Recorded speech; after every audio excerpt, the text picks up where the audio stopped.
Yun, magandang araw po sa inyo lahat, Luzon, Visayas, Mindanao, pati na rin po sa mga kababayan nating mga OFW. Welcome po sa panibagong reaction video dito sa Makapili TV. So ito, yung nakaraang Quadcom hearing po, may mga napansin po tayo na nakakatuwa. Nakakatuwa in the sense na umaten si Pangulong Duterte at yung kanyang, alam nyo, yung mga nagawa niya sa nangyaring hearing na yan. Kasi, siyempre, in-expect natin na lahat po ng mga nandyan po sa Kongreso, maliban dito sa, sa Duterte Youth na nagsalita, na nagmanifest, na yung pagbibigay niya ng suporta kay Pangulong Duterte, sa mga Duterte, na suporta na nilabanan ni Pangulong Duterte, yung mga kriminal. So, aside doon, may mga kongresista na iniisip nga natin, di ba, na ito mga kumakalaban kay Pangulong Duterte. O sabihin natin hindi sang-ayon kay Pangulong Duterte doon sa kanyang war on drugs. Pero dito kasi, may mga na-convert dito na tila parang imbis na tumulong para maidiin si Pangulong Duterte, baga dito parang nabaliktad pa yung sitwasyon. Tulad nung yung kay Trillanes, di ba? Kasi yung naging issue rito yung pagmamahal daw sa bayan. So, wala namang sinasabi yung Duterte Youth, si Representative Cardema, tungkol dun sa pagmamahal sa bayan. Yung sa issue ng pagmamahal sa bayan.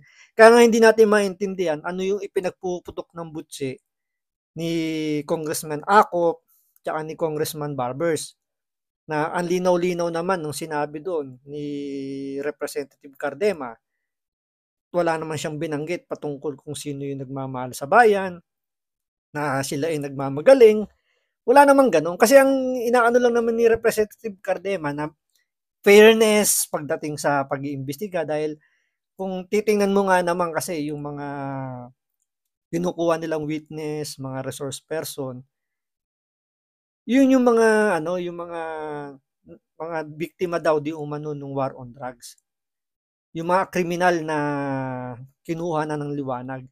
Pero bakit yung mga pinerwisyo, mga biniktima ng mga kriminal, hindi nila iniimbitahan para magsalita din. So, doon pala makikita mo na yung fairness na wala.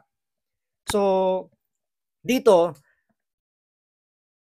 parang nangyari rito, itong si Abante, hindi natin alam kung natakot kay Pangulong Duterte or hindi natin alam kung ano yung magic na ginawa ni Pangulong Duterte, pero dito kinastigo ni Congressman Abante itong si Trillanes patungkol sa pagmamahal sa bayan. Tandaan nyo, itong si Trillanes, sundalo to sundalo.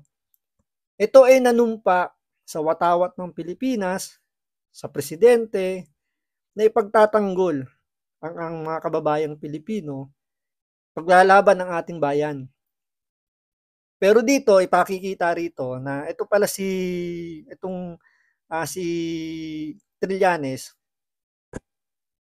kumbaga rito sala sa init, sala sa lamig. So yung pagmamahal sa bayan, medyo questionable na. Kasi nga naman, bakit pumapayag siya o bakit siya yung kauna-unahang pa nag-file sa ICC? Tandaan nyo, ICC, International Criminal Court. Mga mga banyaga to. Bakit doon niya dinala yung kaso na sinasabi niyang ginawa raw ni Pangulong Duterte? Bakit hindi niya ipinail yung kaso dito sa Pilipinas para usigin si Pangulong Duterte ng Pilipino? So dito makikita niyo rito yung yung pagmamahal sa bayan, medyo naging questionable kay Trillanes dahil mas naniniwala siya sa korte ng mga banyaga kaysa sa korte ng mga Pilipino. Yan po yung pag-uusapan natin ngayon. So, kung hindi ka pa pala nakasubscribe sa Makapili TV, baka pwede naman pakipindot po muna yung subscribe button at the same time, palike na rin ng video, wala naman pong bayad dyan. Kaya, pindot na. So, ito, panoorin po natin itong mga sinabi ni Congressman Abante dito kay Trillanes. So, ito, panoorin po natin. Bilang isang religious leader, wala po kaming dalang armas. In fact, kami po ay nag-create ng grupo na ang tawag confrontational evangelism. Na ang ibig sabihin nun, habang NPA ay naghahasik ng lagim sa mga bayan, kami naman ay nagtuturo ng Biblia at ng tunay na kalayaan sa bayan. Ako din po ang isa sa mga nagsuggest kay FBR nung araw na magtayo ng isang civilian force na magiging kasama ng armed forces. Dito pagbigyan muna natin to si Congressman Abante na ibida yung kanyang sarili. Dito kasi nagbibida-bida yung mga congressman patungkol sa pagmamahal di umano sa bayan. Doon naman wala naman tayong dapat pagtalunan kasi doon. Unang-una, wala namang binanggit dito yung binanggit mo nga kanina, wala namang sinabi si Representative Cardema tungkol doon sa pagmamahal sa bayan. Pero anyway, pakinggan lang natin muna rito si Congressman Abante kasi dito parang pinasasakay niya muna rito or pinapakita niya muna kay Trillanes kung paano ba yung pagmamahal sa bayan. So tuloy po muna natin to. Naging Pangulo po sa FBR. Kasama po ako doon. Naging konsyal ako ng Maynila. Andiyan po si Atty. Bebot Bello. Alam po niya na magkasama kami sa lakas nung araw. So tama po ang sinabi ni Congressman Ako, ni Congressman Ace Barbers, na lahat po tayo nagmamahal sa bayan. Kaya nga, Mr. Chair, gusto kong itanong sana dito So yan, ito. Pakinggan nyo maigi yung tanong ni Abante dito kay Trillanes. So tuloy natin. Senator Trillanes, if he is working for the ICC, are you working for the ICC, Mr. Chair? Hindi po, You are not. hindi po, Mr. Chairman. But you are connected with the ICC. Opo, by virtue of being the first to So, Mr. to file. Chair. Yes. This man who used to be a part of the armed forces, that should be a patriot in this country, has been conniving with the ICC in this country. So sapul na sapul dito si Trillanes. Diba? Nakikipagsabuatan sa ICC. Considering Pilipino yung kanyang inaakusahan, tatakbo siya sa mga banyaga para usigin ang kapwa niya Pilipino. Sabi ni Congressman Abante, sundalo to eh. 'Di ba?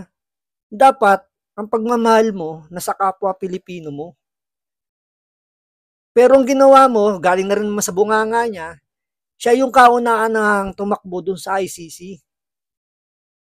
Nakikipagkuntsabahan sa ICC. Ipinagkakalulu niya yung isang Pilipino, yung kapwa niya Pilipino, ipinagkakalulu niya sa ibang lahi.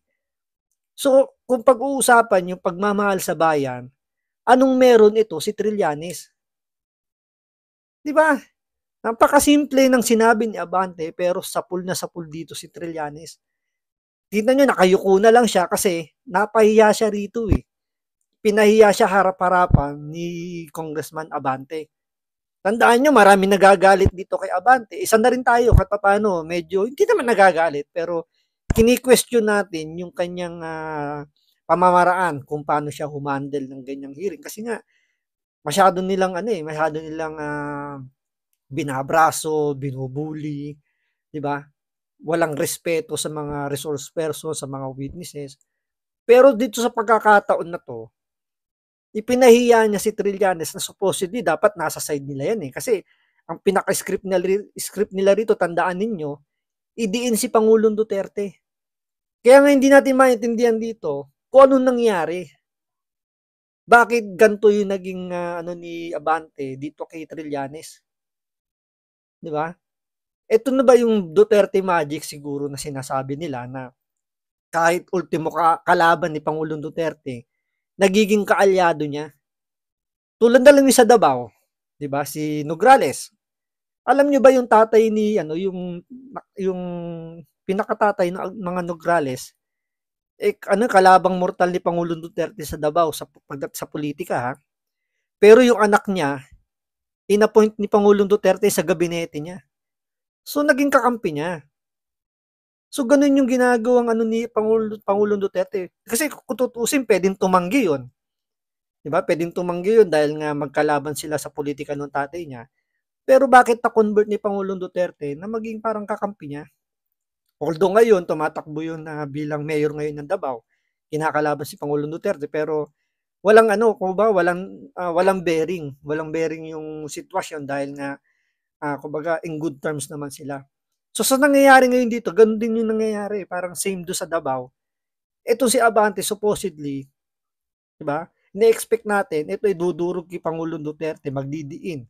Gagamitin itong si Trillanes para maidiin si Pangulong Duterte. Pero dito, pinahiya niya si Trillanes patungkol sa patriotism, sa pagmamahal sa bayan. 'Di ba? Sundalo 'yo. Sundalo to, AFP to, Armed Forces of the Philippines. Pero ang ginawa nito, pinagkalulo si Pangulong Duterte na isang Pilipino. So anong klaseng pagmamahal sa bayan meron to si Trillanes? Now, we would like to have a balance here. Hindi po yung unfair tayo o bias tayo. Balanse lang tayo dito. Hindi natin dito inaakusahan ang sinumang personalidad. Issues. Kaya nga sinasabi ko sa ating former president, hindi ko maintindihan kung bakit kinakailangan pumatay tayo ng 30,000 people sa war on drugs. So, yun nga. So, di na nakakiburito si Trillanes. Siguro biglang nahimasmasan dito si Abante. Iniba niya na kagad yung yung pagpitik niya. Kasi sa palagay niya medyo nahimasmasan siya. Teka lang, bakit ganun yung nangyari? Ba't yun yung mga sinabi ko? Imbis na purihin ko si Trillanes, bakit parang ipinahiya ko? Kaya makikita niyo yung itsura rito ni Trillanes. Talagang nagbigla siya, nagulat din siya sa naging action nito ni Abante. At dito si Abante naman parang bilang nahimasmasan. Teka lang, mali yata ako ng sinabi rito, bakit parang tinulungan ko pa si Duterte. So, yan po yung sinasabi natin na kapag talagang nasa tamang landas o hindi, kumbaga wala ka namang dapat itago, hindi ka mahihirapang magsalita. Dahil nga dito, nakikita natin dito, dahil nga yung script nila, kailangan nilang i-stick dun sa dapat nilang yung purpose talaga ng hearing na yan, talagang maidiin si Pangulong Duterte. Dahil nga talagang sablay-sablay yung kanilang mga paniniwala, nagkakabulbul, sila mismo naglalaglagan. Kung hindi man nila mailaglag yung sarili nila dahil sa mga mali nilang pag-intindi sa batas, ito, dahil sa emosyon nila, sila naglalaglagan. So dito si Trillanes, inilaglag siya ni Abante tungkol sa pagmamahal sa bayan na itong si Trillanes talagang questionable yung kanyang pagmamahal sa bayan natin. So hanggang dito lang po muna. Maraming salamat sa panonood. Ingat po kayo lagi. God bless.